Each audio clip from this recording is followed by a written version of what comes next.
¿Sabías que en la prehistoria ya hacían educación física? Claro, pero no en gimnasios, en la naturaleza. Correr detrás de un mamut, lanzar piedras, trepar árboles, bailar alrededor del fuego.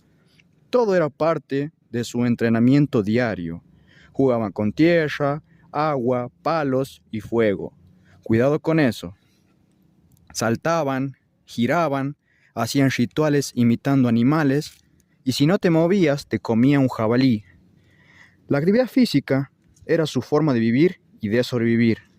Así que si ellos podían hacerlo sin zapatillas ni wifi, vos también podés moverte como un cavernícola moderno.